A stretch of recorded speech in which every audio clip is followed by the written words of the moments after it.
Tenders for Henry. I'm not happy, complained Gordon. Your firebox is out of order, said James. No wonder, after all that coal you had yesterday. Hard work brings good appetite, snapped Gordon.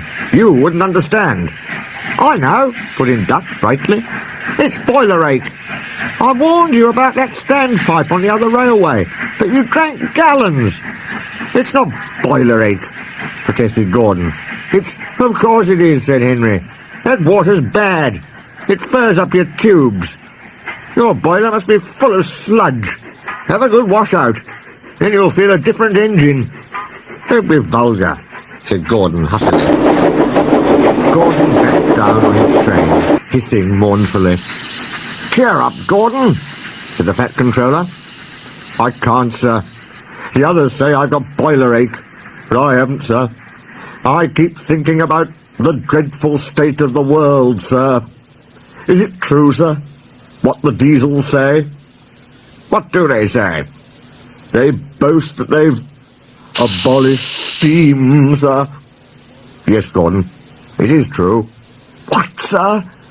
All my Doncaster brothers drawn the same time as me? All gone, except one. The guard's whistle blew, and Gordon puffed sadly away. Poor old Gordon, said the Fat Controller. If only we could. Yes, I'll ask his owner at once. He hurried away. Arrangements took time, but one evening Gordon's driver ran back excited. Wake up, Gordon! The Fat Controller's given you a surprise! Look! Gordon could hardly believe it. Backing towards him were two massive green tenders, and their engine shape was very like his own. It's Flying Scotsman, he gasped. The Fat Controller's brought him to see me. Oh, thank you, sir. Gordon's toot of joy was drowned by Flying Scotsman's as he drew happily alongside. Next day, the two engines were photographed side by side. You've changed a lot, smiled Flying Scotsman. I had a rebuild at Crewe. They didn't do a proper Doncaster job, of course, but it serves. I had a rebuild, too, and looked hideous. But my owner said I was an extra special engine and made them give me back my proper shape. Is that why you have two tenders, being special? No, you'd hardly believe it, Gordon, but over there's hardly any coal and water. But surely every proper railway... Exactly. You are lucky, Gordon, to have a controller who knows how to run railways. Everyone got on well with Flying Scotsman, except Henry. Henry was jealous. Tenders are marks of distinction, he complained. Everybody knows that. Why's he got two? He's famous, explained Duck and Donald. He was the second to go 100 miles an hour. Besides, the other railway has no coal and water. Pooh, sniffed Henry. I can't believe that. I never boast, he continued, but I always work hard enough for two. I deserve another tender for that. Duck whispered something to Donald. Henry, asked Duck innocently, would you like my tenders? Yours?